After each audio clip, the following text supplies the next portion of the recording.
Okay. Her channel name is Wayward Adobe. It's all one word, W-A-Y, W-A-Y, W-A-R-D, Wayward, okay? And Adobe is a second word, A-D-O-B-E. All right. And she goes by Birdie. And one of the reasons I watch her, other than she's funny and stuff, was we kind of have a little bit of that mental illness stuff in common. So I can relate to what she talks about and things. So it's fun. And something kind of tragic, but not tragic like in a death way or anything like that. Tragedy can come in many forms to a nomadder. And I think I've explained what nomadders are before, but just to go over it again, they're people that live in vehicles or campers. And they park and sleep where they can, they work where they can. They have all different types of lifestyles. Some park somewhat permanently. They rent a lot at mobile home parks or campgrounds. Some campgrounds, like the one I used to work at, are actually year-round. Um, of course, that was in Michigan, and we didn't have a whole lot of campers in the winter time. But what we did have was a nuclear plant, and in that county, and nuclear physicists. I actually met a few there. Nice people. I felt like they were out of my league, but it was cool to sit at a campfire and drink beer with them. And anyway, they have to travel to nuclear plant facilities all over, and they're constantly moving. Um, I think they said it's because no one nuclear plant can afford to have one on payroll, like 40 hours a week, 365 days, okay? So what they do is they're like, where's the word? Co-opt, or I don't know what it's called. But that's all they do is they travel. They kind of live like nomads. Um, and now they're living in those $1 million motorhomes, You know the type. And this guy invited my husband and myself to come inside and see his, and it literally felt like you were in a house. I mean, house furniture, dishwasher, regular kitchen. There was no sense of feeling like you were in a motorhome whatsoever. Um, it was amazing. Way out of my price league, but yeah. But anyhow, what I was getting to with the Adobes is they live like that. That's their lifestyle. And like the nuclear plant workers, some of them did own homes or property and settled down in a particular state.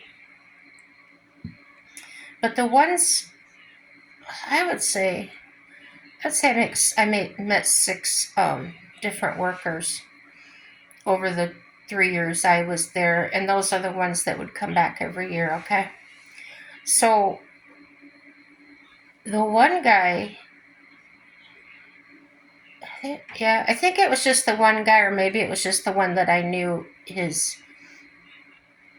more about him. He actually did live in that motorhome year round. And the reason he told me that he does is he didn't have a wife at home or anything like that. He was probably in his late 40s, early 50s.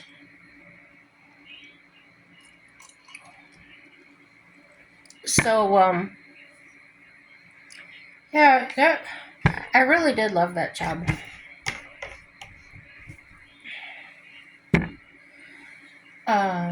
What was I saying? Oh, so about the nomad I was watching, Birdie. And the horrific things that can happen to some. The horrific thing that happened to her was the transmission went out on her van. And a lot of nomads, now there are some that have either a lot of retirement or, you know, better incomes than most. But honestly, the majority of nomaders that I watch are, I think they call them work campers. They travel to campgrounds and state parks and things, and they work to be able to stay there and have their utilities and that paid for. So, um,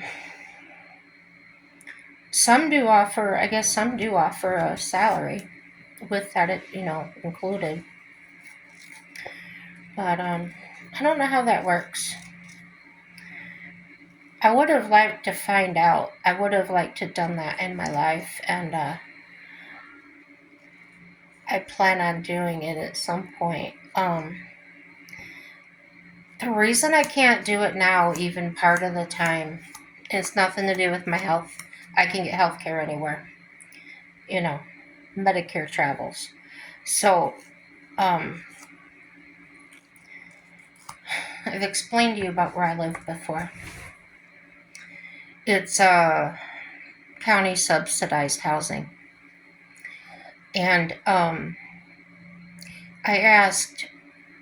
bought a camper, actually, a 1969 Forester LT, and excellent shape for its age. And I cleaned it out. My husband and I, I watched and he did the work. I supervised, because physically I wasn't able to do the things. So when I say we did it, okay, he did the manual labor. So anyway, we started working on it, and we got it in September, and he works full time, so it was basically working on a little bit in the evenings or on the weekends, and then of course you've got to have money for things. So most of the things we were doing was, because I plan on living in it. You're going to think I'm nuts maybe, but people live in their vans and they do just fine. This camper is only 15 feet from tow hitch to bumper. So inside is smaller than that. It's only 13, okay? 13 by 8. So in order for us to both stay in there comfortably and not have to sleep on a dinette bed or something like that, a fold-out bed, we had to take out some cabinetry and stuff. Now, if you're ever going to do that, disassemble a camper inside, you're better off disassembling the whole thing and take it off the frame.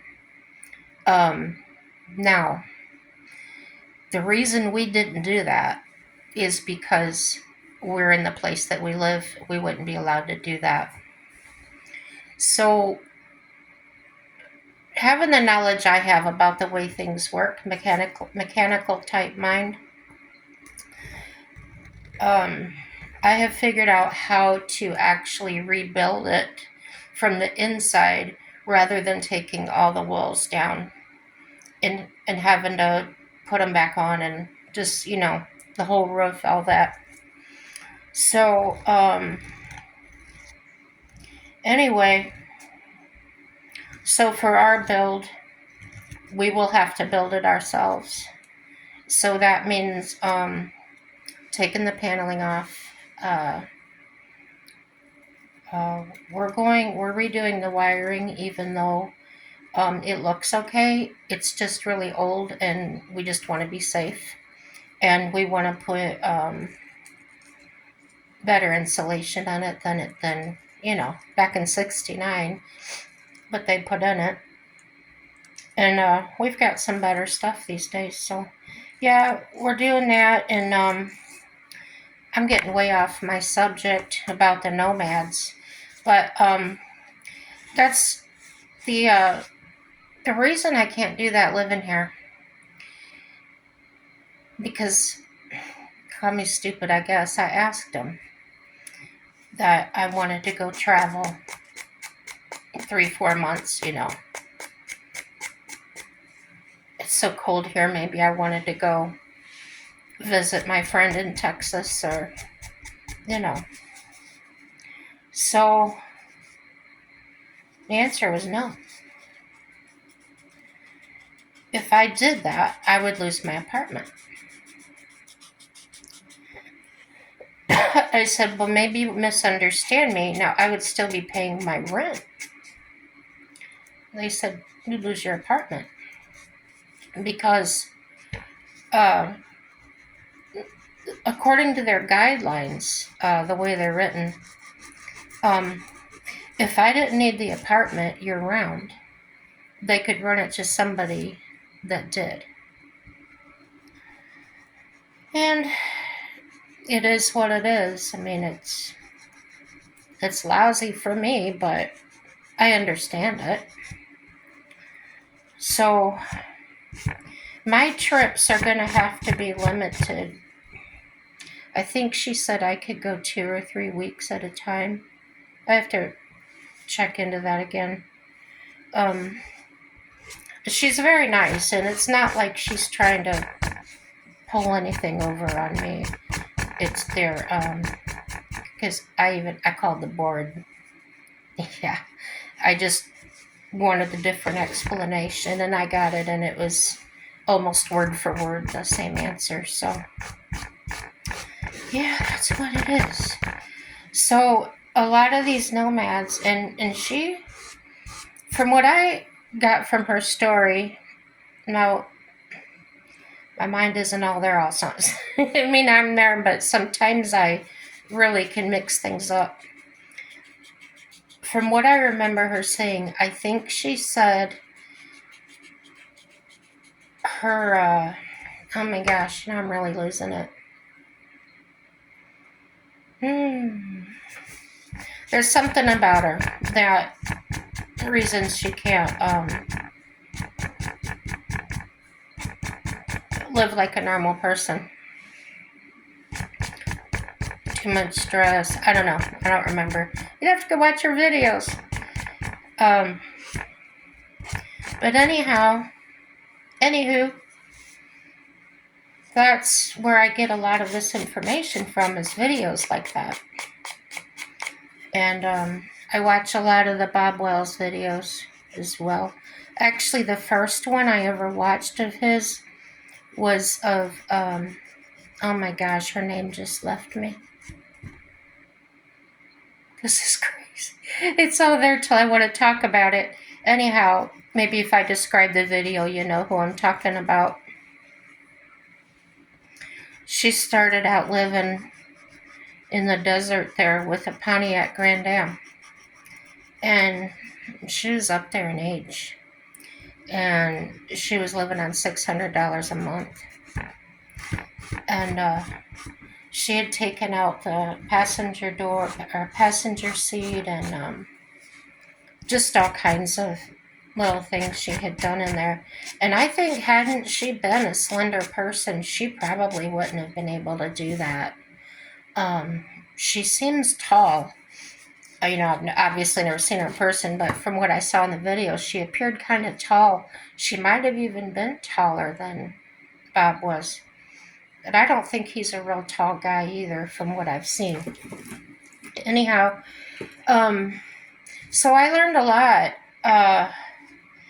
And you can say you learn a lot, but if you just watch 1 or 2 videos, you may, if you just watch the same channel, you may be getting a very jaded perception of things. So I like to watch several channels on the same subjects and get many different views of it, and then I make up my own. Uh, but it seems like the majority of them are just,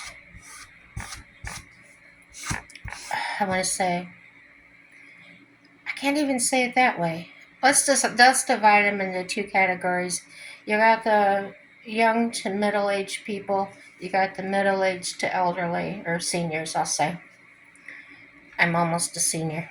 Anyway, so let's say the first half is choosing to live that way, kids and all. And that's their lifestyle. Nomads, gypsies, whatever you want to call them, and they're good with that. Maybe they're saving money up. Um, I've seen lots of reasons and lots of ways to do that lifestyle. And now with the over 50, it seems like, now it may just be the videos I'm watching, but it seems like the majority of people over 50 are doing this because they cannot afford to live anywhere else. And I think that's horrible. And when I watch, and gosh, I don't remember my words, exactly word for word what I said, but I think I talked about before how they won't allow people to sleep in their cars or their motorhomes in a lot of cities because of the safety, the aesthetics of it, appearance, everybody's got their own reasons. And but there's the BLM land. Now, from what I've been seeing on the news and stuff, that the government's talking about, or actually selling or sold our BLM land. Now, that's land set aside for us Americans, that we actually own that, okay? I talk about us being a republic, not a democracy. And what that means is they work for us. We don't work for them. All right? That's the difference between republic and democracy. And so you listen when the Democrats are saying democracy and read the definition, and you'll know exactly what they want. So I was never into politics, never ever. Just let them be, let them do what they're going to do. But when I got married the first time to my first husband, and he was in the 101st Airborne, he was aircraft refueler. And he got called over to Saudi Arabia. That's back in 1991, I think it was. Yeah, 91. And the way I was treated, I was very young. I married him when I was 18 years old, because he wanted to get married before he left, and there's a lot of people that have that story. But the things that he said would happen didn't happen. He told me there would be a wife support group, that there was going to be all this help. I wouldn't be alone. Like, I can be alone, okay? But to be alone for months and months and months, that was really hard. And when I reached out to people, they just acted like they couldn't be bothered. So I didn't understand what was the support he was talking about. I didn't know where to go, what to do. Um, so a man moved in next door to me. Now I lived in a trailer park, and nice black man. He was a nurse. He worked nights at the hospital, overnights, and I don't remember what got us to talking one day. Oh, I was sitting on my couch and I had this sliding window that went this way, and I was reading, and he said hey to me when he was walking up his steps, and I said hey, and then he set his bag down and started talking and stuff. Well, we became pretty good friends, and he was ex-military, so was a really nice person to talk to. He could kind of explain things to me, and that I should have been able to get through wives support groups, and that I found out much later that they were having meetings. I just wasn't invited or something. I don't know. Um, anyway, he and I would make a routine. We fell into a routine. Now I had a Nintendo, and I had the game Nightmare on Elm Street. So when he got off work in the morning, he would drop his stuff off in his trailer, and then he'd come right over. We'd make breakfast and then sit down and play that video game until he needed to go home, go to sleep. And that became like an everyday thing. Now, the days he was off, he usually spent somewhere else with his girlfriend or at his parents' house. I don't know. I don't know how that went. None of my business.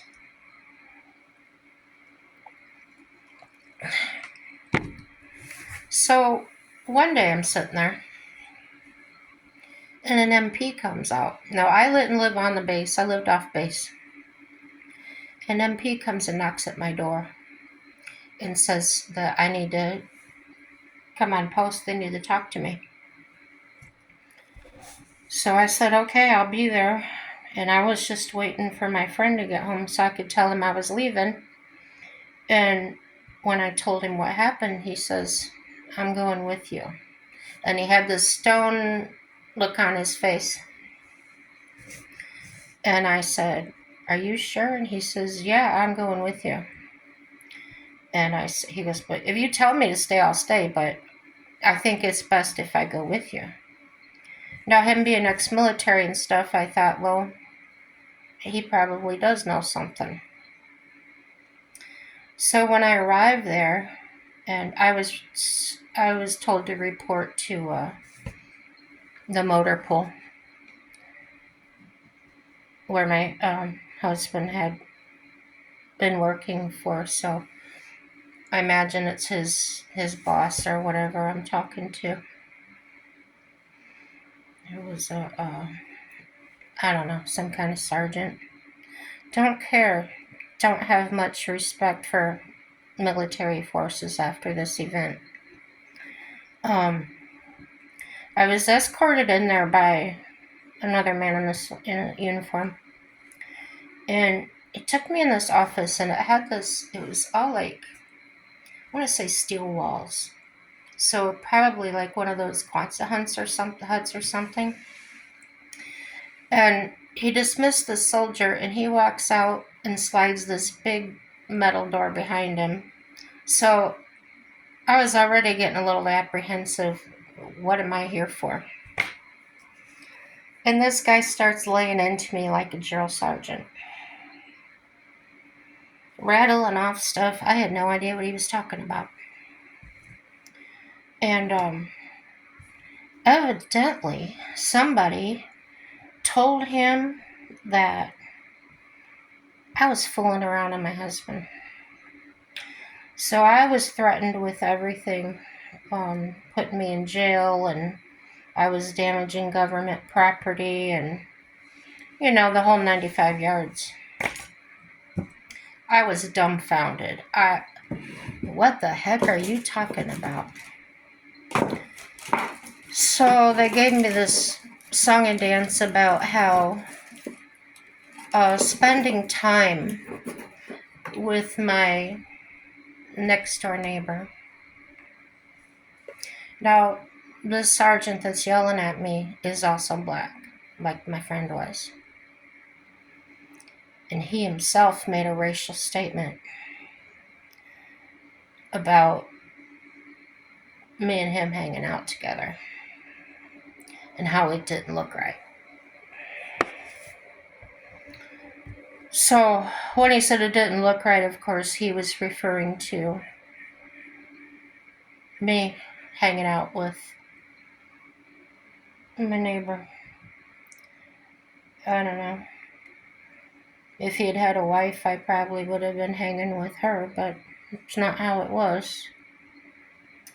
Um, the people that lived in the trailer park where I lived, they were all um, sent over there too, so it wasn't like I had a lot of people to talk to, you know what I mean?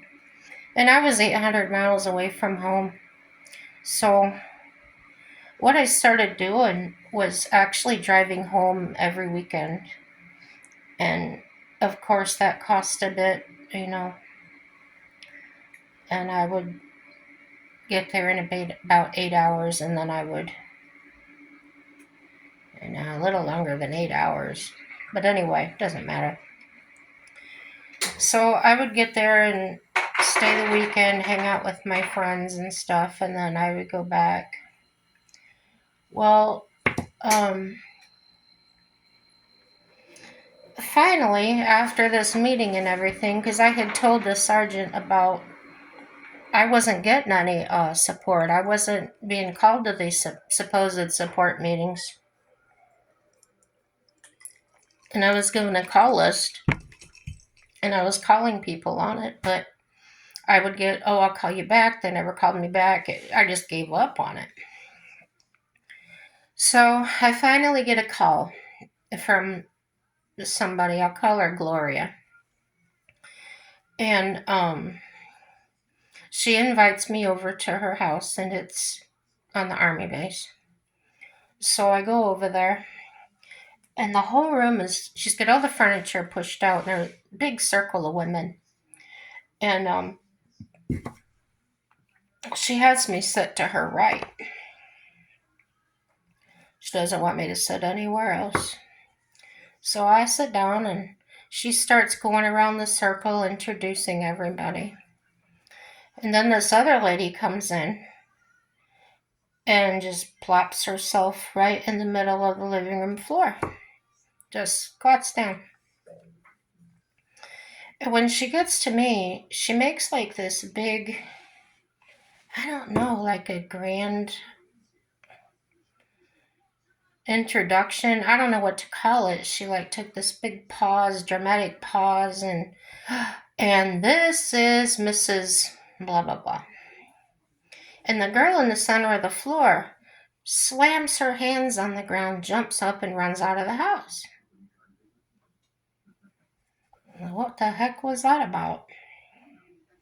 And all the women are staring at me. And I don't mean staring, more like glaring at me. I have no clue. You know, I had only been living there, shoot, a month, I think, when he left. Yeah, married a month, and then he left. So, whatever was going on, I had no clue. So, the staring at me made me so uncomfortable. I said, "Oh, I've got hamburgers sitting out and a cat in the house, so I need to go. I forgot I had that on," or whatever you got to say to get out of a place. I could have just said, "I'm out," but I was young then and didn't know any better. So yeah, that was strange. So anyway, I get out to my truck, and I had an old truck, and I really loved it. But it had a problem once in a while. The Bendix on the starter would miss the flywheel, so do this little grinding thing when you hit the starter. So it kept doing that, and usually after one or two times it would catch and start. I was on my sixth time and it was not starting, and I was like, please, God, of all places, don't leave me here, right? I did not want to go back in and face them women.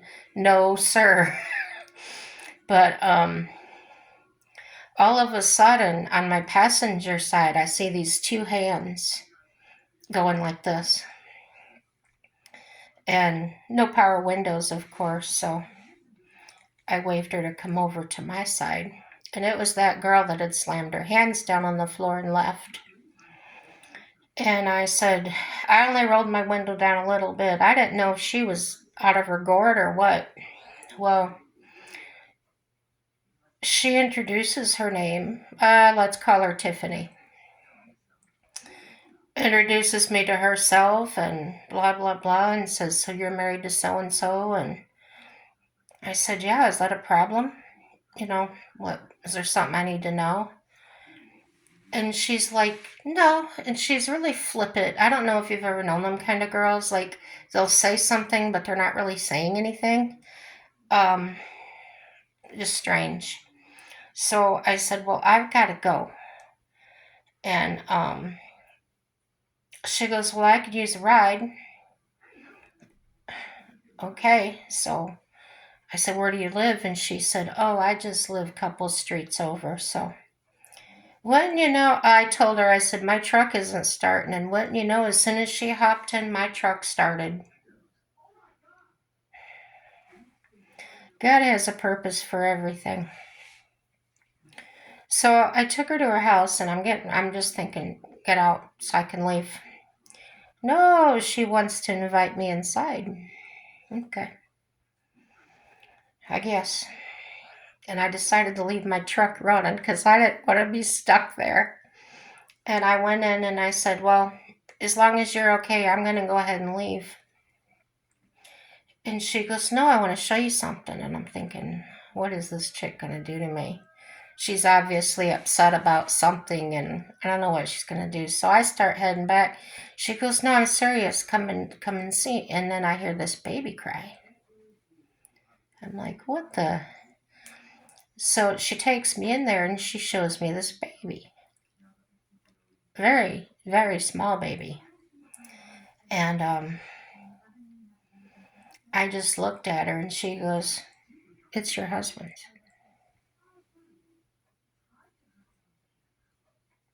Imagine that. So I didn't know what to say to her. I said, I gotta go. I left. I couldn't get out of there fast enough. I didn't want to be messed up in all that, whatever it was. So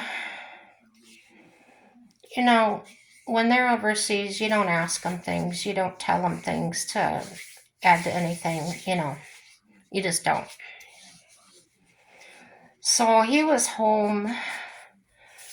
Oh, when he was there, he was having a lot of problems. I won't get into that. That's his personal business. But when he came home to me, he wasn't the same person that had left. Um, he was abusive, physically and mentally. Um,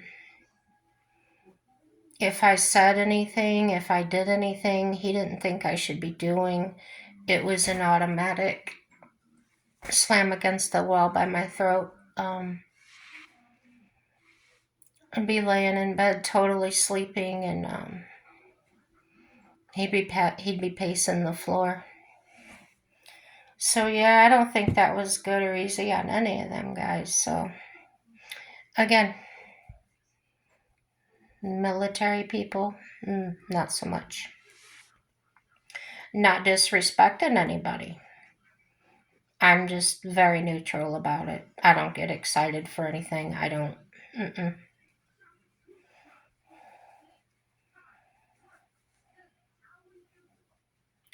My own brother's a vet. Yeah, Afghanistan. My cousin's a vet. My uncle's a vet. Well, two uncles are. Um, so there's no offense to anybody. I just know what I know. I know how they are. And there's a million other stories I could tell you about that, but I'd rather not. It put me in a bad place. Um, but yeah, as I talk to people, like, for instance, a girl that I went to high school with, she actually married a friend of my first husband. He had brought, my husband had brought him up with him to, on a visit, and they met and fell in love and they got married too. So all these years later, she called me last fall, and she wanted to talk about those things. And all these years have gone by, we've never even talked about it. That was last time I talked to her, I think, was 93 or 94. And she starts telling me the hell she went through. And we started comparing notes, and they were so similar.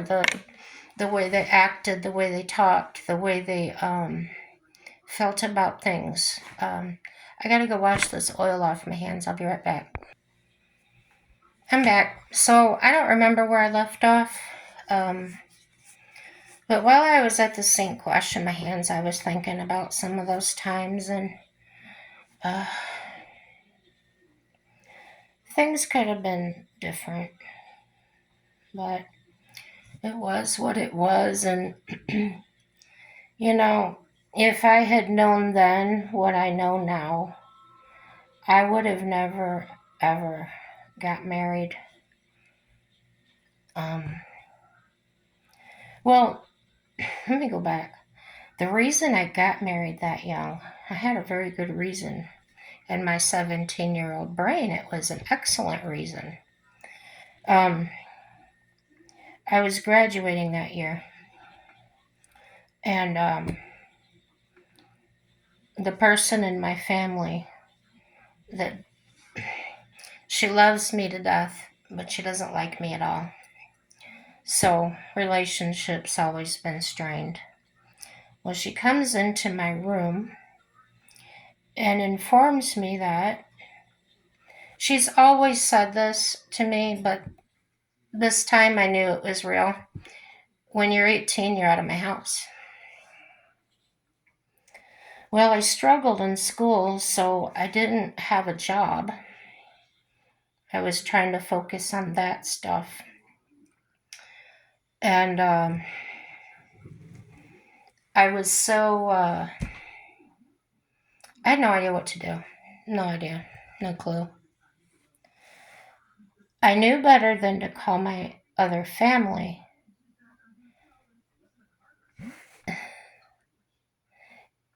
You know how you can get mind manipulated? Yeah.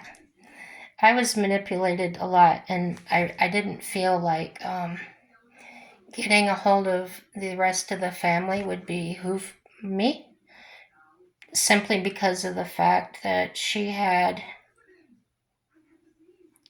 it appeared to me at that age that she had a lot of control and persuasion about her that would leave me in a more dire situation than I was. Well, anyhow, the man I married called me, as he often did, and he asked how things were going. Was I looking forward to graduation? And yeah, and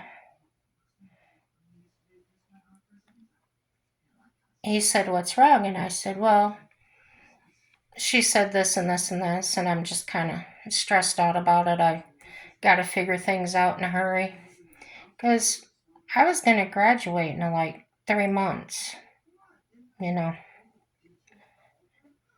Uh, he said, "Can you ask for more time?" Which I had. And the response I got for that question was, I've been telling you this your whole life. Why aren't you prepared? Well, that's how that went. So, after a few days, he called me again and he said he had a solution. Some solution. Well, come on, let's get married, and then if something happens to me, you'll be financially set, blah, blah, blah. I said, well, I don't care about that. I, wouldn't want anything to happen to you, and can I just come live with you or something until, you know. And he says, no, no, no. He says, they won't let me live off post if, you know, blah, blah, blah. Well, after we were married, that's how stupid, naive I was. I found out he was marrying me because they were garnishing his check. And his car was back in Indiana in storage because he was, preparing to leave. What I didn't know is that his car had been there for a while because he had lost his driver's license, which I didn't know either.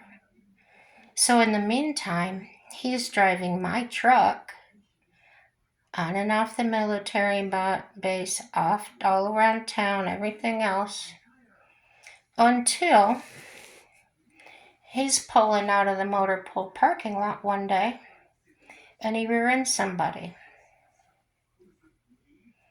So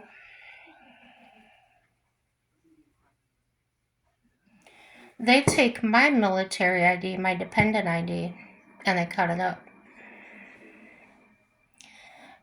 I've talked to many people, and nobody understands that one because he's the one that should have been punished. Well, evidently because his license was already suspended.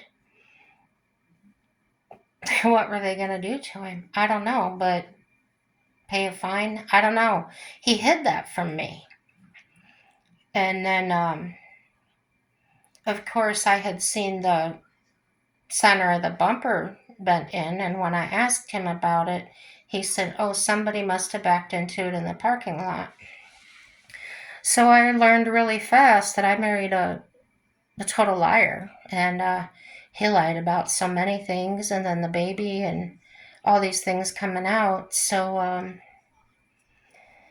I tried to go home. I tried to talk to my family and express the trouble I was having. I was in a mess over and over. Everywhere I was in a mess. Um, yeah, it was hard times. But on top of it, not having support at a young age like that was hard, and a lot of you people probably did pull yourself up by the bootstraps, and you probably did really well. I wasn't one of those. So my last resort, I ended up calling his mom, and she and I really didn't know each other. She knew my mom a little bit from the Girl Scouts, but you know, there wasn't a big wedding. It was just him, my grandmother, my mother, and myself, and we got married in a town hall or city court, whatever it was. And the man that married us, and I'm not exaggerating about this, he was wearing, he was a swine farmer, and he wore his rubbers into, now they're like waders. If you've seen fishermen wear them in their rubber, and they go on like coveralls. That's what he married us in. And he smelled like pigs. I should have ran. I should have ran right then and there. But here's my mother, all happy that I'm out.